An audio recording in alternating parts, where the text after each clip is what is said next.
안녕하십니까. 오늘은 전국적으로 지금 문제가 되고 있는 사립유치원 원장님들의 돌아오는 월요일 9월 18일 날 일제 휴근을 하겠다. 그리고 25일부터 29일까지 계속해서 정부에서 관철되지 않으면은, 자기의 요구들 관철되지 않으면은 추석을 앞두고 그 엄마들의 일손이 그 바쁜 틈을 타서 학생들을 볼모로 집단 휴원을 하겠다는 그런 성명서를 발표하였습니다. 그게 전국에 3,700여 개의 그 사립유치원들이 동참을 하는 것으로 되어 있습니다. 그런데 그들의 주장은 공립유치원에는 정부에서 98만 원을 지원하고 사립유치원에는 원화 1인당 22만 원과 방과 후 교육과정 7만 원 더해서 29만 원밖에 지원하지 않는다. 그러면서 거기에는 이제 공립유치원을 현재의 20%에서 40%대로 확대한다는 그 정책을 중단하라. 그리고 사립에도 공립처럼 균형 맞는 예산을 지원하라. 그리고 9월 1일부터, 금년 9월 1일부터 사립학교와 마찬가지의 사학 재무 회계 규칙을 준한 회계 감사를 중단하라. 이러한 몇 가지의 사항을 가지고 정부에 요구를 하고 있습니다. 저는 이 사립유치원 원장님들의 이 성명서 내용이 일반 우리 학부모님들이 들었을 경우에는 공립에 월 98만 원이 지원되는 것으로 알고 있는데 사실은 그렇지 않습니다. 제가 현직에 있으면서 이 유치원 담당 국장을 했습니다. 특히나 제가 부산 교육감으로 출마했을 때에도 제 공약을 공립유치원, 특히 영유아, 3, 5세 영유아에 대해서도 의무 교육을 실시해야 한다고 제 공약으로 했었습니다. 왜 그런가 하면은 몇십 년 전에는 유치원에 학생들을 보내지 않았습니다. 초등학교부터 입학해서 쭉 교육과정의 출발선이 초등학교 1학년부터였습니다. 그 당시에는 사립유치원, 특히 서울에 리라라든가 유명한 유치원이 있지 않습니까? 거기에는 경제적으로 부유한 사람들, 소수의 인원들만 유치원을 보냈기 때문에 정부에서는 유치원 교육에 대해서는 소홀히 했지요. 소홀히 했다고도 볼 수 있지만 사실상 그때는 필요가 없었습니다. 그런데 경제가 나아짐으로써 이제는 전 학생들이 유치원을 가게 되었습니다. 그러기 이전에 그 박정희 대통령 때에는 새마을 유아원 해가지고 조금만 부담하고 학부모들이 유치원 대신에 가는 새마을 유아원이 생겼고, 그 이후에 이제 전부 다 전 학부모님들이 초등학교에 보내기 전에 무조건 유치원 과정을 거쳐가지고 가게 되었습니다. 그러다 보니까 그 기회를 타서 사립 유치원 원장님하고 설립자들은 유치원을 다 건립을 해가지고 원아들을 모집을 했지요. 그래서 제가 아까 말씀드린 이 사립유치원에서 그 주장이 학부모님들에게 잘못 전달될 수 있는 소지가 있는 것은 월 98만 원 지원하는 것이 없습니다. 이 성명서에는 98만 원 국민 세금으로 지원된다고 되어 있는데 이것은 뭘 말하느냐 하면은 사립유치원 설립자님들이 검증할 필요가 없는 아니 정부에서 유치원을 지으려고 그러면은 토지를 구입해야 되고 건물을 지어야 되고 거기에 소요되는 여러 가지 인원에 대한 인건비를 지원해야 됩니다. 이 금액들을 나름대로 산출한 것이 원화 1인당 98만 원이 지원되고 있다라고 이 성명서에 명시한 것입니다. 작년 9월 달에 이 재개발 지역의 초등학교 정원 적용을 4분 1에서 8분 1로 한다고 해서 작년에 전국에 있는 공립유치원 원장님들이 세종교육부 앞에서 대규모 집회를 했고 또 한 20일 뒤에 국회 여의도 앞에서도 집회를 했습니다. 그때 제가 현장에 다 갔었습니다. 세종시에도 갔고 여의도에도 갔는데 그때는 단설 유치원의 정원을 초등학교 인원이 예를 들어 600명이면은 4분의 1을 적용하면은 150명으로서 단설 유치원이 될 수 있는데 이걸 8분의 1을 적용하면은 75명밖에 안 되기 때문에 단설 유치원을 짓지 못하고 병설 유치원으로 학생을 모집한다든지 이런 식으로 하다 보니까 그 당시에 공립유치원 전국 원장님들이 세종교육부 앞에서 대규모 집회를 하였고 제가 거기서 정부의 이런 정책은 잘못된 것이라고 제가 그 당시에 말씀을 했습니다. 또 여의도에서도 그런 집회가 있었고요. 그런데 그 이후에 지금 현재 어떻게 되었는지 반영이 되었는지 잘 모르겠습니다만 그거는 단설 유치원을 짓지 못하게 하는 국회의원들이 사립유치원 원장님들의 로비를 받아가지고 그렇게 된 것이었습니다. 그럼 이번에 공립유치원에 98만 원을 정부에서 지원한다는 거 그것은 전혀 아닌 것입니다. 그거는 조금 전에 제가 말씀드리다시피 토지 구입하고 유치원 짓고 그 선생님들 월급 주고 운영비 쓰는 걸 환산해가지고 98만 원 준다 그러는데 그거는 자기들이 적용할 사항이 아니죠. 지금 우리 공립 초등학교, 중학교, 고등학교 그 짓는 거 다 정부에서 하고 있지 않습니까? 이거는 전혀 논리가 맞지 않는 겁니다. 주장을 하려고 하면은 공립유치원에는 정부에서 원화 1인당 6만 원, 그리고 사립유치원에는 22만 원 지원하고 있습니다. 그러니까 16만 원을 더 주고 있는 거지요. 그리고 방과 후 과정으로는 공립유치원에는 5만 원, 사립유치원에는 방과 후 과정 돌보미로 7만 원 줍니다. 그래서 공립유치원에는 총 11만 원을 지원하고 학생 1인당 지원되는 돈입니다. 사립유치원에는 29만 원이 지원되는 것입니다.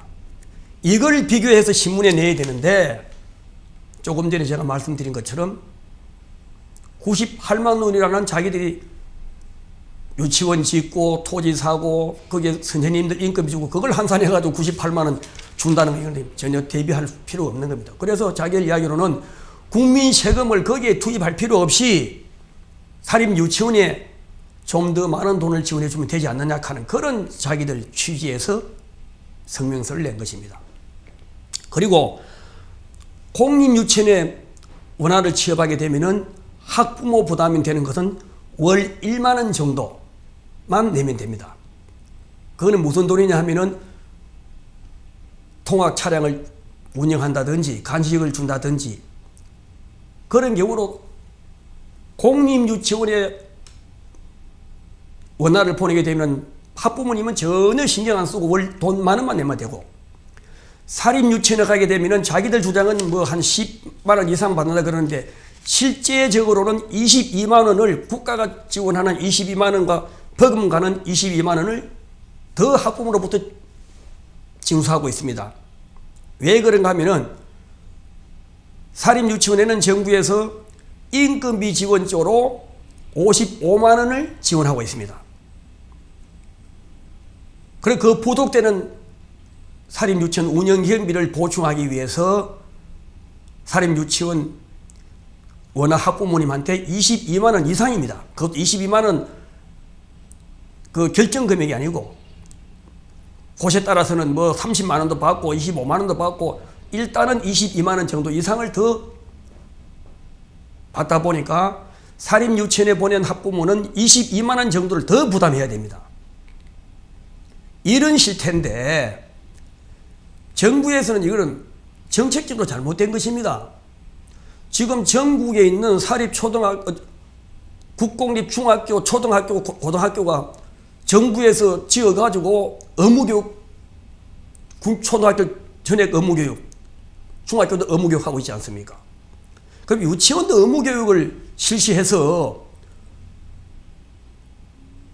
토지를 구입하고 유치원을 짓고 선생님 인건비를 100% 지원하고 그 운영되는 경비도 100% 지원해서 초등학교 숫자와 똑같은 숫자의 유치원이 있어야 되는 겁니다. 그런데 일시에 그것을 못하니까 지금 와가지고 기존 초등학교의 빈교실, 지금 우리 그 원아들이 많이 저출산으로 인해 가지고 많이 줄어들고 있지 않습니까? 그러니까 그 빈교실에 병들 유치원으로서 현직 초등학교 교감선생님이 원장과 원감을 겸무해서 운영하게 됩니다. 그런데 사립유치원의 원장님들은 이제는 생각을 바꿔야 됩니다. 계속적으로 자기들이 옛날에 그 공립유치원이 없을 적에 자기들이 했던 것을 계속 고집할 것이 아니고 시설이 잘 되고 또 사립유치원의 원장님들이 나는 공립보다 더 잘할 수 있다라고 하는 자기의 그 재력을 투입해서 교육에 그 여러 가지 그 목표를 가지고 하는 분은 공립보다 더 잘할 수 있습니다. 그러면은 거기는 또 우리 학부모들이 거기에 보내는 겁니다. 지금 스웨덴 같은 경우는 공립유치원과 사립유치원의 비율이 8대2입니다. 8대2. 8개가 공립이고 사립이 2입니다. 근데 우리나라는 거꾸로 사립이 85%, 공립이 15% 정도밖에 안 됩니다. 그런데 그 수치는 공립이 심지어 사립이 95%이고 공립이 5% 정도. 거기서 조금 나아지는 스웨덴과 정반대 현상입니다. 그리고 스웨덴에는 공립이 8, 사립이 2지만은 심리, 20리, 30리길도 더 잘하는 사립유치원에는 학부모님들이 공립보다 더 낫다고 학생들을 보내고 있습니다.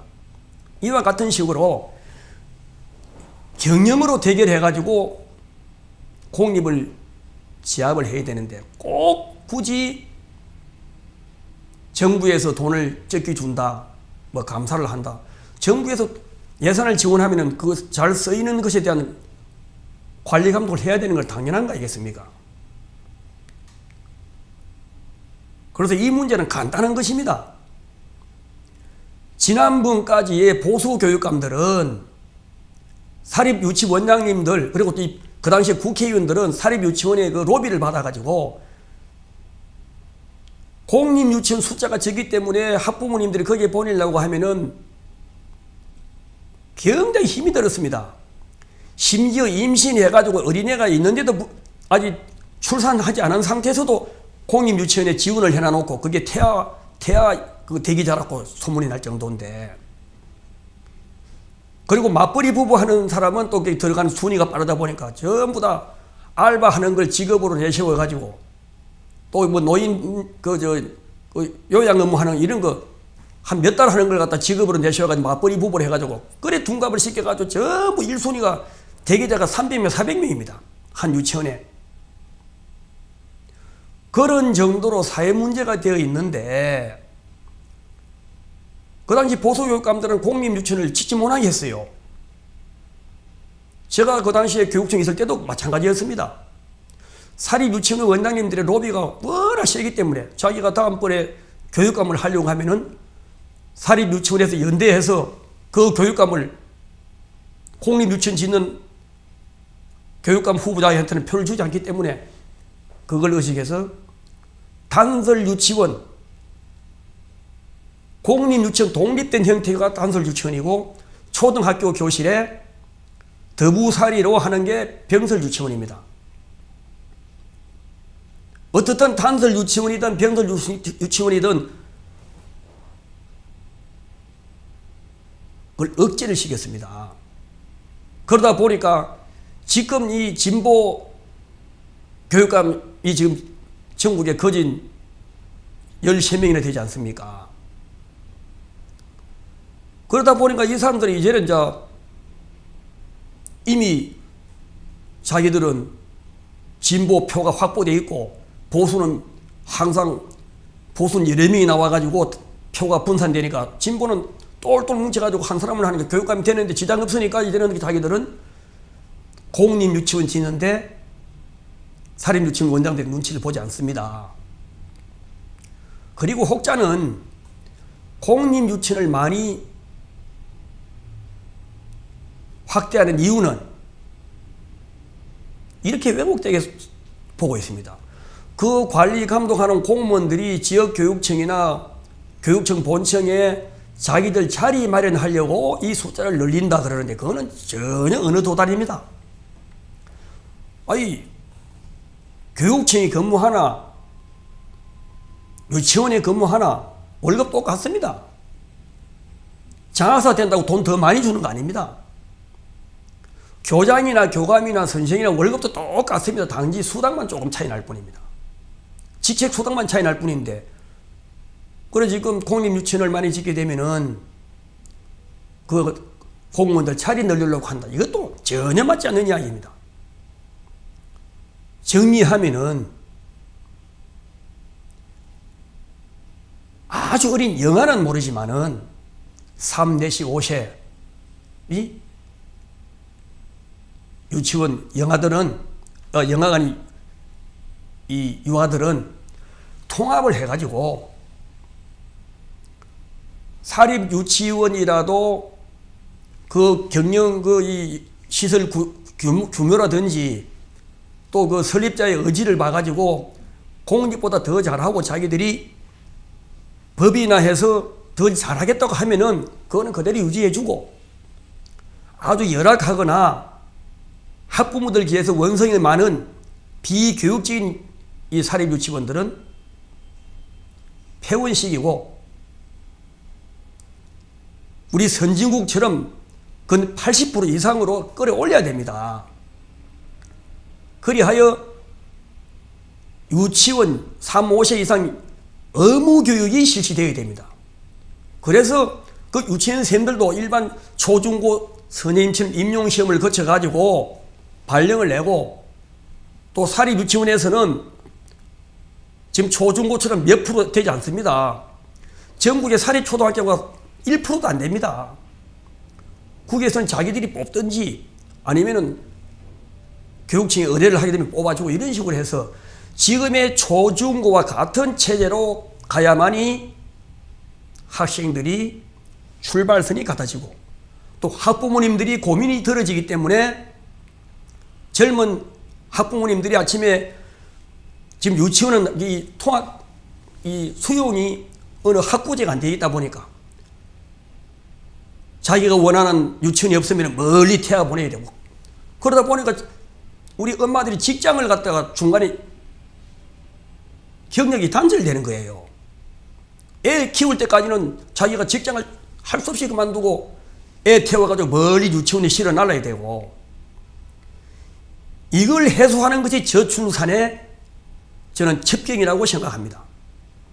그리고 일본처럼 우리나라도 여성부 장관이 아닌 저출산 장관이 꼭 신설되어야 합니다. 제가 지난번에도 말씀드렸고 KBS 공감 토론에도 제가 그걸 제의를 했고 근데 그게 반영이 안 되더라고요.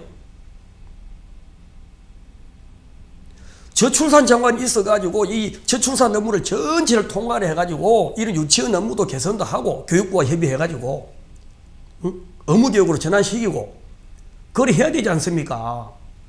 답은 간단한 것을 전부 다가 국회의원이나 교육감들이 자기 표를 의식해서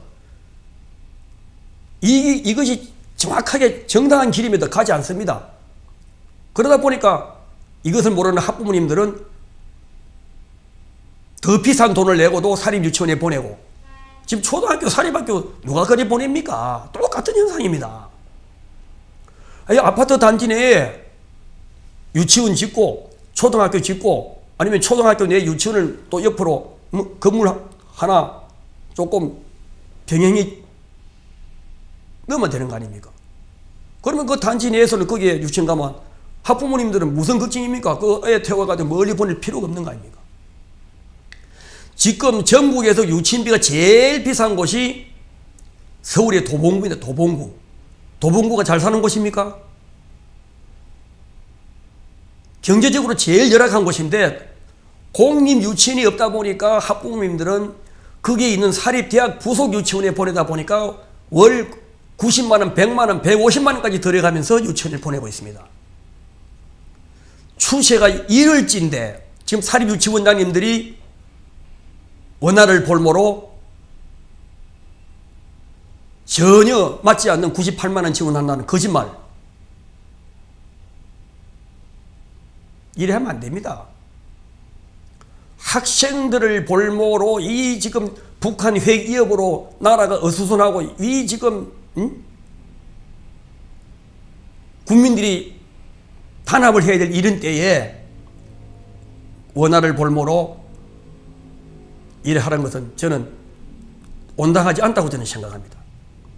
한 번 더 말씀드립니다만은 35세 이상의 의무교육 그리고 저출산 장관 이 두 가지는 지금 우리 문재인 정부에서는 뭐 여성부 장관, 중기부 여성부 장관은 본래부터 있습니다만은 중기부 장관은 그러면 대기업 장관도 있어야 될 거 아닙니까?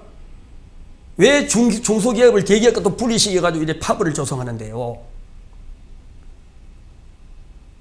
저출산에 10년 동안에 120조를 쓰고도 전혀 그런 돈 가지고 공립 유치원 지어가지고 의무교육하면 얼마나 이 상이 나아지겠습니까? 저출산의 첩경은 35세 이상의 유치원 의무교육과 저출산 장관으로 한 전담 의무 추진이라고 저는 확신합니다. 예. 감사합니다.